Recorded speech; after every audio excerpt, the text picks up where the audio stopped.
Assalamualaikum warahmatullahi wabarakatuh. Alhamdulillah wassalatu wassalamu ala Rasulillah wala haula wala quwwata illa billah, amma ba'd. Subhanaka la ilma lana illa ma 'allamtana innaka antal alimul hakim. Allahumma anfa'na bima 'allamtana wa 'allimna ma yanfa'una warzuqna uluman tanfa'una. Bapak Ibu para jamaah yang dirahmati Allah, alhamdulillah kita bersyukur kehadirat Allah Subhanahu wa taala atas limpahan rahmat, taufik dan hidayahnya pada malam hari ini. Kita hadir untuk bersama-sama mengikuti kajian rutin kita setiap Rabu pertama, karena kita akan jelang bulan mulia, bulan suci Ramadan. Maka kita akan membahas putusan tarjih Kitabus Siyam. Putusan tarjih Kitabus Siyam ini sudah diputuskan di Muktamar di Medan, Sumatera Utara tahun 1939. Mungkin banyak di antara kita yang belum lahir ya. 1939, Muktamar ke-28 di Sumatera Utara di Medan. Berarti sejak 6 tahun sebelum Indonesia merdeka, Muhammadiyah sudah punya pedoman puasa, sudah punya pedoman bagi warganya khususnya dan kaum muslimin pada umumnya bagaimana cara berpuasa. Dan dalil-dalilnya adalah dalil yang dipakai pada kajian-kajian saat ini, ya, tidak berubah. Itulah hebatnya para ulama kita dulu, sudah merumuskan sehingga kita tinggal pakai saja. Nah, putusan tarjih kitab puasa ini diawali dengan ditampilkannya 5 ayat dalam surat Al-Baqarah yang biasa disebut dengan ayat-ayat puasa. Ayat 183 surat Al-Baqarah sampai 187. Ini penting kalau kita berbicara tentang puasa Ramadan, karena di semua ayat 183 sampai 187 ini bicara tentang puasa Ramadan, kecuali satu ayat pada ayat tengah-tengah, ayat 186 itu bicara tentang doa, dekatnya Allah dengan hambanya dan mengabulkan doa orang yang berdoa. Secara tidak langsung tetap berhubungan dengan puasa ya. Karena orang berpuasa itu salah satu dari 3 kelompok yang tidak tertolak doanya ya. Ada imam atau pemimpin yang adil, ada orang yang berpuasa sampai berbuka, dan ada orang yang terzolimi. Itu 3 yang disebut dalam hadis Nabi, orang yang tidak tertolak doanya. Nah, kita akan coba tadabbur 5 ayat itu satu persatu, karena kajian ini 2 pertemuan baru selesai dengan putusan tarjihnya. Nah, tapi kita ambil tadabburnya dulu saja, karena yang kita pelajari lebih dulu mestinya Al-Quran ya. Nah, pada ayat yang pertama atau ayat 183 Allah berfirman, a'udzubillahi minasyaitonirrajim. Kita hafal semua ini. Ya ayyuhalladzina amanu kutiba alaikumusiyam kama kutiba alal ladzina min qablikum la'allakum tattaqun. Ayat ini sekurang-kurangnya ada 4 kandungan.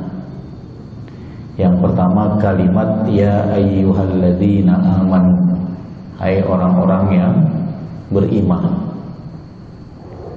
Kenapa Allah menggunakan orang-orang yang beriman, alladzina amanu, tidak hai orang-orang mukmin?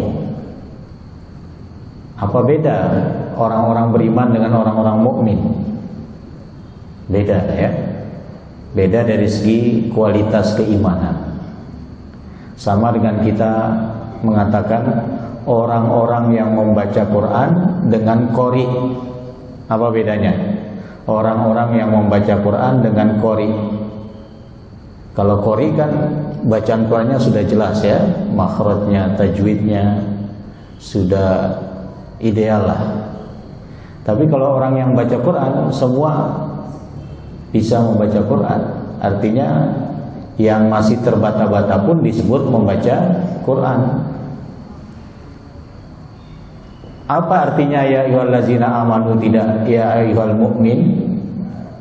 Artinya siapapun yang mengaku beriman, setingkat apapun keimanannya, dipanggil oleh Allah, diperintahkan oleh Allah untuk puasa. Jadi tidak harus jadi mukmin dalam pengertian yang imannya sudah kuat dulu baru kemudian diwajibkan puasa. Pokoknya dia sudah bersyahadat, sudah mengimani Allah sebagai Tuhan dan Nabi Muhammad sebagai Rasul, ya, itu semuanya dipanggil untuk berpuasa. Itu makna kenapa menggunakan orang-orang yang beriman, bukan orang mukmin, ya, alladzina amanu. Di samping itu ya ayyuhalladzina amanu itu adalah panggilan kasih sayang Allah. Kenapa kita katakan kasih sayang Allah? Karena setiap ungkapan setelah ya ayyuhalladzina amanu akan ada perintah, akan ada larangan, atau akan ada informasi yang bermanfaat dan mendatangkan maslahat untuk orang-orang beriman. Ketika hari Jumat Allah panggil kita dengan ya ayyuhalladzina amanu idza nudiya lis-salati min yaumil jumu'ati fas'au ila dzikrillahi wa dzarul bai'a. Di dalam surat At-Tahrim Allah panggil kita ya ayyuhalladzina amanu qu anfusakum wa ahlikum nar. Dan ayat-ayat yang lain yang ada ya ayyuhalladzina amanu, termasuk ayat puasa ini. Jadi Allah wajibkan kita puasa adalah sebagai kasih sayang Allah kepada kita, bukan untuk menyusahkan kita, bukan untuk membebani kita. Ini yang harus kita pahami lebih dulu, supaya kita tidak merasa puasa itu berat. Karena banyak orang yang merasa puasa itu berat, akhirnya tidak puasa. Karena dia juga merasa bahwa dia pekerjaannya cukup berat, sehingga dia tidak pernah cari usaha, cari cara untuk meninggalkan pekerjaan berat itu dalam tiap tahunnya, sehingga tidak pernah puasa. Misalnya dia sebagai pekerja bangunan gitu ya, atau sebagai pekerja tambang, ya jangan sampai setiap tahun dalam hidupnya seperti itu. Kapan dia bisa puasa gitu ya? Nah, artinya harus ada cara bagaimana dia tidak setiap tahunnya bekerja seberat itu, ya, sehingga dia bisa berpuasa. Nah, kemudian yang kedua, kandungan yang kedua, perintah kutiba alaikumusiyam, diwajibkan atas kalian asyam, berpuasa. Asyam itu kan berasal dari kata apa? Soma yasumu. Ada bentuk tunggalnya saum, bentuk jamaknya yasum, bentuk jamaknya asyam. Kata kerjanya soma yasumu. Baik bentuk tunggalnya saum maupun bentuk jamaknya siam, semuanya digunakan di dalam Al-Quran. Misalnya kita buka surat Maryam, itu ada kata saum, ya. Saum dalam pengertian bahasa menahan diri dari sesuatu, al-imsak anisyai. Saat itu Bunda Maryam baru melahirkan Nabi Isa.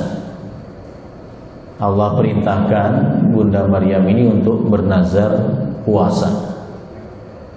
Tapi puasanya dari berbicara, menahan diri dari bicara. Makanya dalam ayat dikatakan inni nazartu lirrahmani shauman falan ukallimal yawma insiya.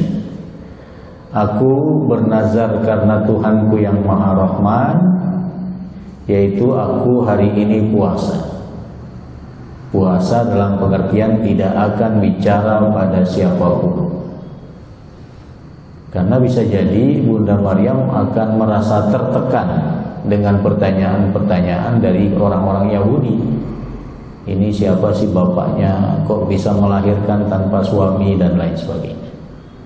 Itu secara psikologis sangat berat bagi beliau. Buktinya ketika masih hamil tua, beliau sampai mengatakan lebih baik aku mati saja. Ya, saking tertekannya, saking stresnya.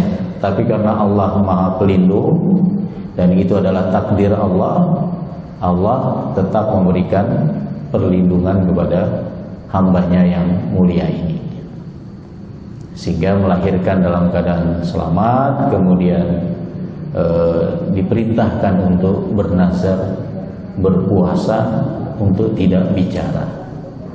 Nah, ini saum secara bahasa, ya, menahan diri dari sesuatu apapun.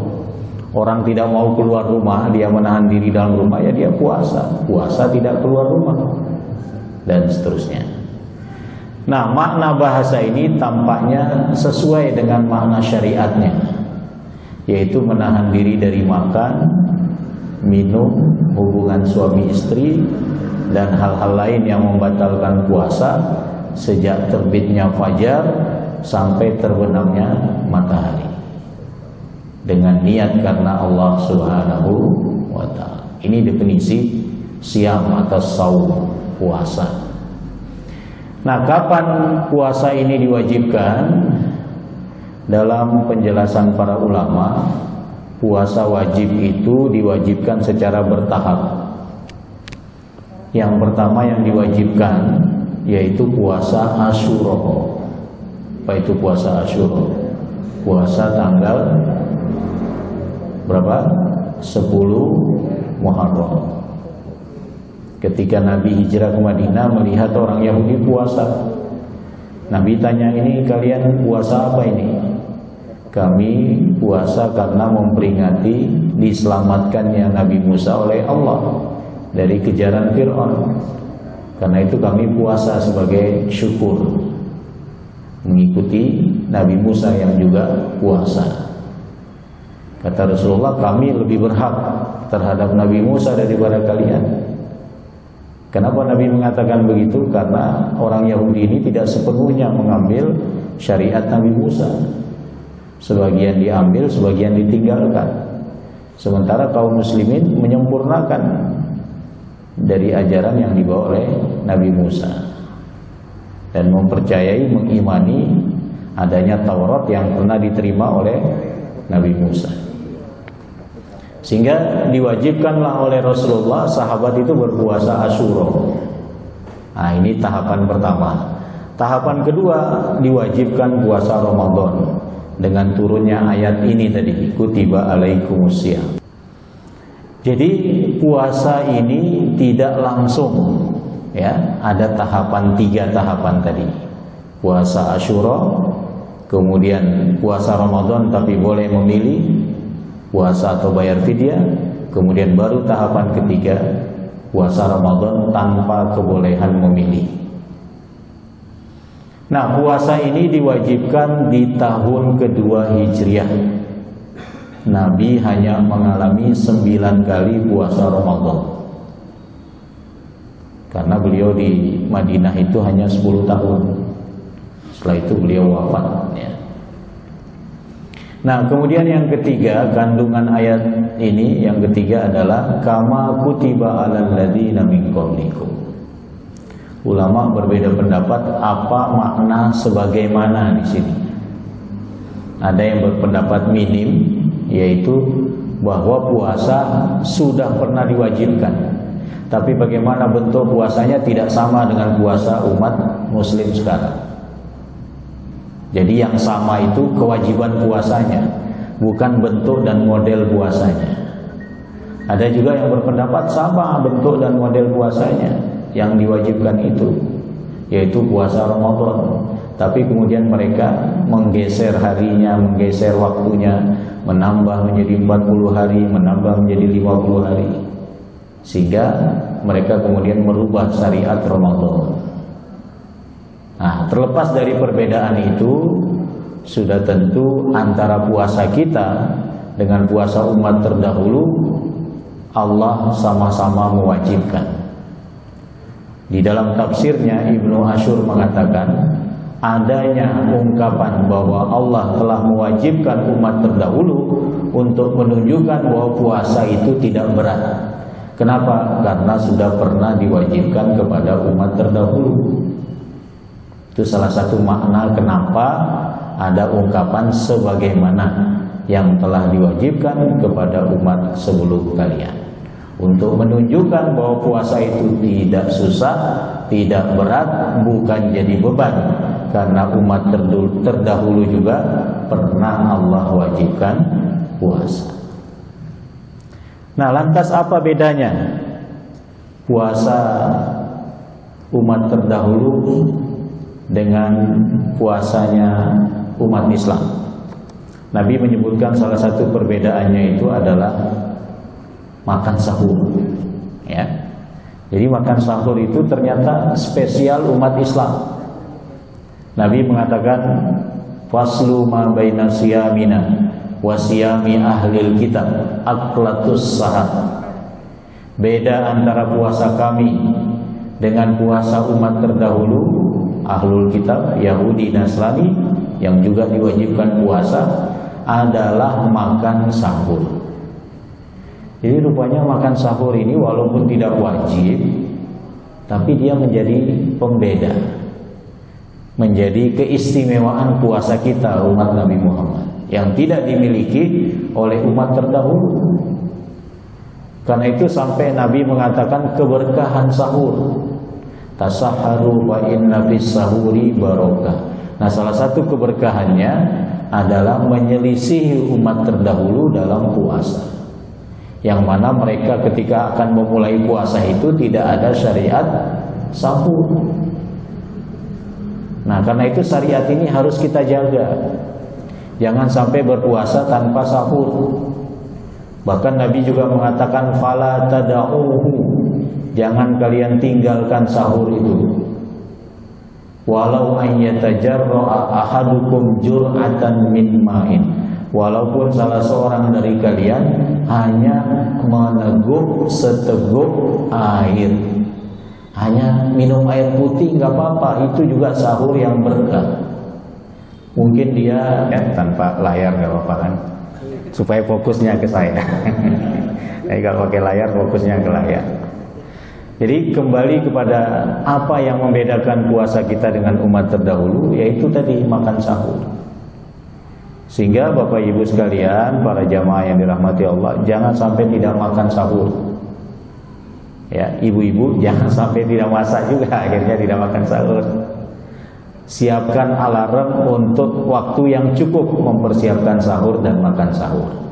Pilih waktu yang akhir, karena kesunahannya itu ada pada waktu yang akhir. Dan yang disebut sahur itu di sepertiga malam akhir, bukan setelah taraweh. Banyak yang makan sahur setelah taraweh dengan niat biar nggak bangun-bangun subuh gitu ya. Ini sudah keliru ini niatnya. Ada juga yang sahur tengah malam karena begadang, daripada nanti saya bangun lagi subuh, sekalian saya sahur. Ini sebenarnya dari segi waktu tidak disebut sahur, karena yang disebut sahur itu sahar. Sahar itu sepertiga malam akhir, ya, sepertiga malam akhir. Nah, sepertiga malam akhir yang paling baik adalah yang paling akhir, menjelang kira-kira 10 menit sebelum subuh. Makanya ada imsak, ya, ada istilah imsak. Dan menurut putusan tarjih dalam munasnya menetapkan waktu subuh bagi Muhammadiyah mundur 8 menit dari waktu yang dikeluarkan Kementerian Agama. Karena Muhammadiyah menetapkan mengoreksi waktu subuh dari yang sebelumnya minus 20 derajat menjadi minus 18 derajat. Artinya lebih lambat ya. Per derajatnya itu 4 menit. Berarti karena beda 20 ke 18 itu 2 derajat, 4 kali 2 8 menit. Karena itu Masjid NH sebagai ciri khas masjid PCM ya, jangan sampai azannya sama, berarti nggak mengikuti putusan tadi ya. Kita tetap silaturahim bahwa nanti Masjid NH akan mundur 8 menit. Sudah ya. Nah, artinya supaya tidak ada masalah dengan teman-teman yang lain ya, supaya mereka maklum. Yang mengikuti minus 20 derajat ya silakan, berarti dia nggak boleh makan lagi 8 menit berikutnya. Tapi kalau yang ikut, dia masih punya waktu 8 menit untuk sahur bagi yang belum. Tapi bagi yang sudah ya sebaiknya digunakan untuk persiapan ke masjid lah 8 menit itu ya, supaya bisa sampai masjid sebelum azan. Nah, kemudian kembali kepada ayat tadi ya, kandungan keempatnya la'allakum tattaqun, agar kalian bertakwa. Berarti tujuan Allah syariatkan puasa ini adalah untuk membimbing kita, mendidik kita menjadi hamba yang bertakwa. Karena itu jangan sampai puasa jadi tujuan. Puasa itu sarananya, sarana untuk menjadi orang bertakwa. Karena dengan menjadi takwa, kita akan menjadi mulia di sisi Allah. Bukankah Allah berfirman, inna akramakum indallahi atqakum, yang paling mulia di antara kalian di sisi Tuhannya, di sisi Allah adalah yang paling bertakwa. Bukan yang paling kaya, bukan yang paling tinggi jabatannya, bukan yang paling populer, yang punya pengikut sekian, bukan. Dan Allah konsisten dengan ukuran itu. Makanya ada dalam surat Al-Fajr itu, merasa dirinya mulia karena kaya, merasa dirinya hina karena miskin. Fa ammal insan idza mabtalahu rabbuhu fa akramahu wa na'amahu fa yaqulu rabbi akraman, atau bacaan lain akramani ya, tapi yang populer akraman ya. Adapun manusia ketika diuji Tuhannya dengan dibanyakkan nikmat, dibanyakkan rezeki, dia mengatakan Tuhanku memuliakanku. Seakan-akan dia mengatakan aku ini kaya karena aku dimuliakan. Sebaliknya pada ayat berikutnya, wa amma idza mabtalahu faqadara alaihi rizqahu fa yaqulu rabbi ahanan, atau bacaan lain ahanani. Adapun manusia yang diuji dengan Tuhannya, dibatasi rezekinya, disempitkan rezekinya, kerja banting tulang masih dapat segitu-segitu aja misalnya, karena memang diuji. Dia mengatakan Tuhanku telah menghinakanku. Seakan-akan dia mengatakan aku miskin ini karena aku dihinakan oleh Allah. Jadi dia melihat kemiskinan sebagai penghinaan dari Allah.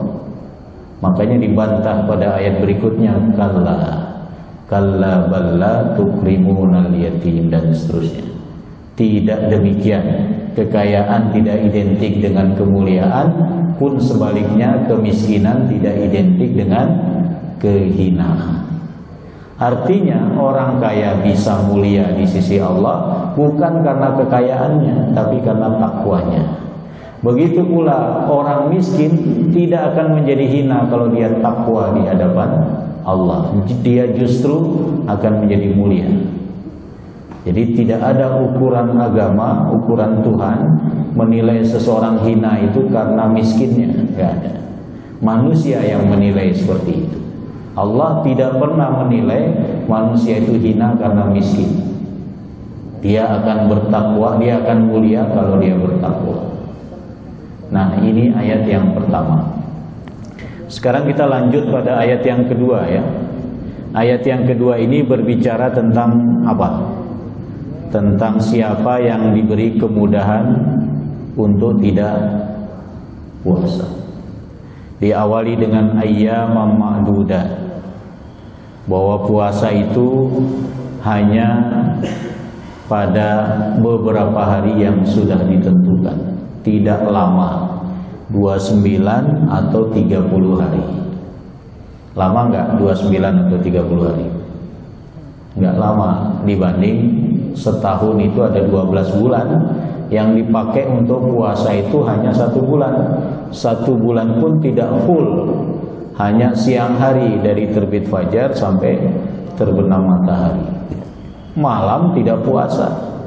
Memang dulu awal-awal disyariatkannya puasa, malam harus puasa. Kalau sudah sholat isya atau kalau sudah tertidur, maka tidak boleh lagi makan, tidak boleh lagi minum, tidak boleh hubungan suami istri sampai berbuka keesokan harinya. Dan ini dirasakan berat oleh para sahabat, sehingga turun ayat yang terakhir dari ayat-ayat puasa, ayat ke-187, uhilla lakum lailatas siyami arrafathu ila nisaikum. Telah dihalalkan bagi kalian malam puasa untuk bercampur dengan istri kalian. Mereka sebagai pakaian bagi kalian dan kalian sebagai pakaian bagi mereka. Di awalnya itu Umar bin Khattab pulang, kok punya keinginan berhubungan dengan istri, istrinya bilang saya sudah tidur, nggak boleh gitu ya. Akhirnya nggak kuat lah orang-orang ini, kok malam sudah nggak boleh makan, nggak boleh minum, nggak boleh hubungan suami istri. Nah, maka diberi keringanan dengan turunnya ayat uhilla lakum tadi. Nah, jadi puasa itu hanya sebentar, 1 bulan, dan 1 bulan pun siangnya saja, malamnya tidak. Kemudian disebutkan 2 kelompok, ya. Kelompok pertama, orang yang nggak bisa puasa di Ramadan, tapi nanti di luar Ramadan bisa. Maka konsekuensinya dia mengqadha, mengganti yang tidak bisa di Ramadan di luar Ramadan. Siapa mereka? Orang sakit, orang bepergian, termasuk wanita haid dan nifas. Ini kelompok yang pertama. Tapi yang sakit ini sakit yang bagaimana? Sakit yang kalau dia berpuasa menambah parah sakitnya itu atau memperlambat kesembuhannya. Ini kriteria sakit yang dibolehkan berbuka. Kalau sakitnya itu tidak ada pengaruh dengan dia berpuasa, artinya penyakitnya tidak bertambah atau tidak memperlambat kesembuhannya, maka dia wajib puasa. Penyakit apa kira-kira yang tidak berpengaruh? Panu, kudas, apa? Kadas, kurap.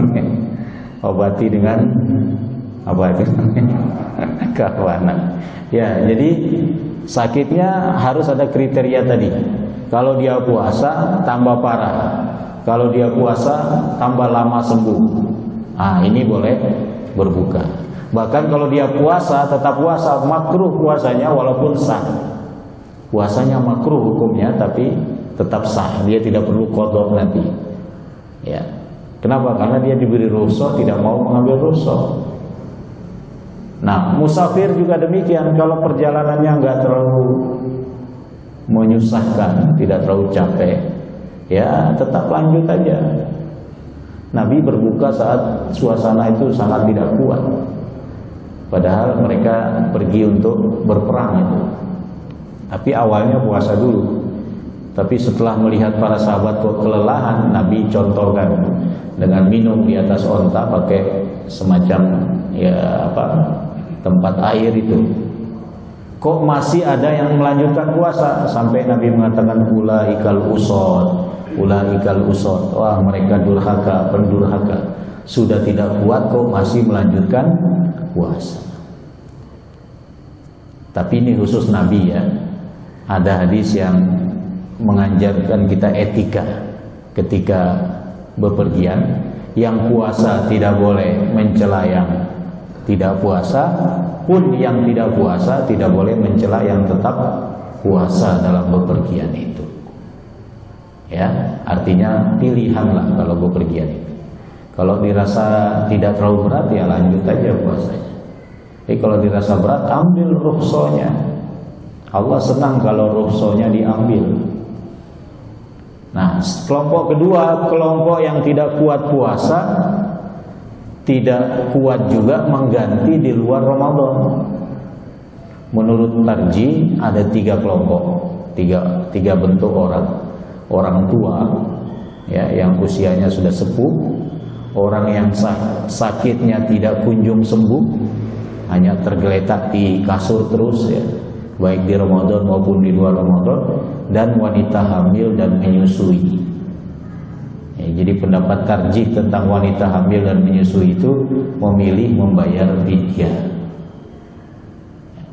Kalau pendapat yang lain memilih mengqadha. Tarjih rupanya memilih yang paling ringan, bayar fidyah. Ya. Kenapa? Karena setelah hamil nanti menyusui lagi. Siapa tahu tahun depan lagi hamil lagi. Jadi berapa itu utangnya? Maka secara praktis menurut pendapat Ibnu Abbas, itu fatwanya Ibnu Abbas dan Ibnu Umar. Jadi al-hamil wal murdi itu kedudukannya sama dengan orang yang tidak kuat puasa. Makanya mereka membayar fidyah, tidak ada qadha. Nah, itu yang dipegang oleh Muhammadiyah. Kalau menurut ibu-ibu ringan nggak itu ya? Ringan. Bapak-bapak juga merasa ringan ya. Padahal bapak-bapak nggak mungkin untuk yang satu ini. Jadi itu tadi 3, ya, orang tua, orang sepuh, syekhul kabir, ya, yang tidak kuat puasa. Tapi banyak itu justru yang tua-tua itu kuat puasa dibanding yang muda-muda. Ini sudah masuk. Tadi saya diamanati untuk memberi waktu 10 menit. Ini azan. Oh, itu ya. Baik, kita selesaikan sampai ayat terakhir ini. Nah, itu tadi yang sakit berpanjangan sama wanita hamil dan menyusui. Tadi sudah saya sampaikan kenapa ada ayat wa antasumu khairul lakum. Karena dulu ketika awal-awal disyariatkan puasa, boleh milih mau bayar fidyah atau mau puasa. Tapi umat Islam tetap diedukasi untuk memilih puasa karena puasa lebih baik. Tapi yang mau memilih bayar fidyah nggak dicela karena dibolehkan. Ya, nah, dibolehkan. Mungkin hanya cukup 2 ayat ini ya. Belum sampai pada ayat terakhir, ya nggak apa-apa lah. Ya, namanya ngaji kan butuh berkelanjutan. Baik, monggo saya persilakan sebelum kita sholat isya. Gak apa-apa kita mundur sedikit sholat isya kan gak apa-apa. Sholat subuh aja mundur 8 menit ya. Ya silakan. Mungkin ada yang ingin ditanyakan.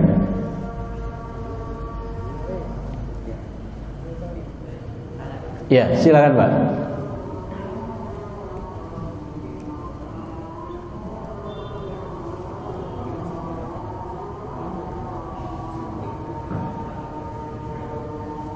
Assalamualaikum warahmatullahi wabarakatuh. Waalaikumsalam warahmatullahi wabarakatuh. Mungkin ini pertanyaan klasik ya. Ya. Tadi yang membatalkan puasa itu jelas mungkin makan, minum atau yang lain-lain kayak itu. Tapi gini kan sekarang ini dengan adanya teknologi HP, kita kadang-kadang kan di situ tuh berseliweran ya, gambar-gambarnya nggak perlu, kadang-kadang berseliweran kita buka. Kadang-kadang secara aja itu mereka juga bisa dengan ini, apalagi yang grup yang muda-muda kadang-kadang gambar-gambar itu ya menurut saya bukan ya setengah-setengah porno. Apakah ini nanti bisa membatalkan puasa padahal kita kan tidak sengaja itu aja. Terima kasih. Ya. Kalau kita merujuk pada putusan tarjih, membedakan antara mubtilatus shaum dengan mujtanibatus shaim. Mubtilatus shaum itu hal-hal yang membatalkan puasa hanya 3: makan, minum dengan sengaja, dan hubungan suami istri. Yang kedua tadi mujtanibatus shaim, hal-hal yang perlu dihindari, bukan yang membatalkan, perlu dihindari untuk kesempurnaan puasa. Nah, termasuk melihat itu dengan tidak sengaja sekalipun, itu kira-kira ini kalau saya buka ini akan keluar, ya, karena memang internet itu iklannya macam-macam ya. Kita mau buka yang Ustadz Adi Hidayat kok ada iklan yang tidak pantas gitu ya. Karena yang mengambil video Ustadz Adi Hidayat itu kan banyak, bukan hanya resmi manajemen Ustadz Adi Hidayat. Orang yang ngambil cuplikan kemudian dia taruh di akun YouTube-nya, maka dia akan dapat iklan yang baik iklan yang tertutup aurat maupun iklan yang tidak tertutup aurat. Jadi itu sudah jamak ya, artinya itu tidak membatalkan puasa tapi mengurangi nilai puasa. Seperti berbohong, mencaci maki, mencela, itu tidak batalkan puasa, tapi dia mengurangi nilai puasanya. Itu yang membedakan. Jadi yang membatalkan cuma 3 itu saja. Namun sebaiknya jangan puasa hanya karena menahan makan, hanya karena menahan minum, ya. Sama hubungan suami istri ini puasa paling rendah. Kata sahabat Jabir bin Abdullah, kalau Anda puasa, puasakan mata Anda, puasakan lisan Anda, puasakan telinga Anda. Itu kesempurnaan puasa. Jadi kalau kita tidak sengaja, ya, segera saja kita istighfar kemudian cari yang lain. Tapi kalau sengaja dicari-cari, ya ini jelas mengurangi nilai puasanya. Bahkan cenderung membatalkan kalau sampai dia tergairah dengan itu kemudian keluar sesuatu dari ininya karena dia merasa menikmati tontonan itu, ya jelas dia batal puasanya dengan begitu karena sengaja dia lakukan. Beda kalau orang mimpi di siang Ramadan, tidak batal puasanya. Nah ini membeda. Jadi bedanya antara batal dengan tidak sempurna. Itu tidak termasuk yang membatalkan, tapi mengurangi kesempurnaan pahala puasa. Wallahu a'lam. Ada lagi? Ya, silakan. Assalamualaikum warahmatullahi wabarakatuh. Waalaikumsalam. Mengenai perkara untuk ibu hamil dan menyusui tadi, Iya. saya pernah menonton ceramahnya seorang ustaz tadi YouTube. Itu karena hamil dan menyusui termasuk kontemporer, jadi tidak fix seperti orang yang sakit yang tidak bisa sembuh, jadi tidak perlu melakukan puasa. Tapi menurut saya tersebut untuk ibu hamil dan menyusui itu termasuk seperti orang haid.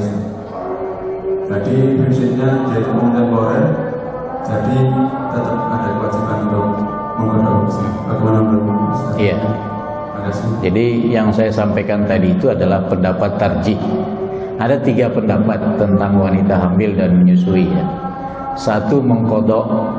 Nah, ini umumnya pendapat Imam Syafi'i, Imam Ahmad bin Hanbal. Itu mengqadha ya. Yang kedua membayar fidyah, yang dipilih oleh Muhammadiyah. Yang ketiga di samping mengqadha juga bayar fidyah double.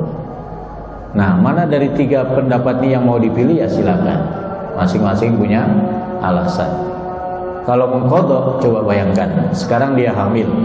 Katakanlah hamilnya itu sudah membuat dia lemas sehingga tidak kuat puasa. Nanti menjelang Ramadan berikutnya dia melahirkan. Berarti apa? Menyusui kan? Berat nggak menyusui puasa? Berarti 2 Ramadan dia tidak puasa 60 hari. Dia punya hutang 60 hari. Belum sampai genap 2 tahun kok hamil gitu ya. Artinya hamilnya tiap tahun. Meskipun saran Al-Quran itu kan 2 tahun ya, karena masa menyusuinya kan sebaiknya 2 tahun. Tapi karena dia ingin cepat punya anak, mungkin bisa jadi kemudian hamil lagi Ramadan berikutnya. Nggak puasa lagi, menyusui lagi, bisa sampai 4 Ramadan, 4 tahun Ramadan. Berarti berapa kali 30? 120. Kuat nggak dia mengganti 120 di hari-hari berikutnya setelah dia sudah tidak hamil? Nah ini juga menjadi problem ya. Nah karena itu ada pendapat yang lain, membayar fidyah. Bayar fidyah ini dalam Ramadan itu walaupun dia tidak puasa, dia setiap hari kasih satu mud sampai 30 hari selesai. Ini pendapat Abu Hanifah yang dirujuk pada fatwa sahabat. Memang nggak ada hadisnya ya, tapi sahabat yang berfatwa, yaitu Abdullah bin Abbas dan Abdullah bin Umar. Makanya seringkali pendapat ini disebut marjuh, bukan yang paling mendekati kebenaran. Yang paling mendekati kebenaran itu tadi yang mengqadha itu. Cuman kalau memilih mengqadha itu kan agak numpuk nanti hutang puasanya dan cenderung tidak dibayar, padahal itu puasa wajib. Puasa wajib itu kan 4: Ramadan, mengqadha Ramadan, kafarat, dan nazar, itu puasa wajib 4. Jadi ada pendapat yang mengatakan mengqadha, ada pendapat yang mengatakan di samping mengqadha juga double bayar fidyah. Kalau dia khawatir akan janinnya atau khawatir akan anak yang disusuinya, maka dia di samping mengqadha bayar fidyah. Nah, mana dari 3 pendapat ini yang dipilih oleh Tarjih? Rupanya Tarjih memilih yang dianggap marjuh oleh kelompok lainnya. Tapi Tarjih menganggap ini yang paling praktis, yang memudahkan ibu-ibu yang hamil maupun yang menyusui. Tapi kalau ada warga Muhammadiyah yang ingin pilih qadha, silakan. Hanya saja keputusan Tarjih memilih fidyah, ya, memilih membayar fidyah.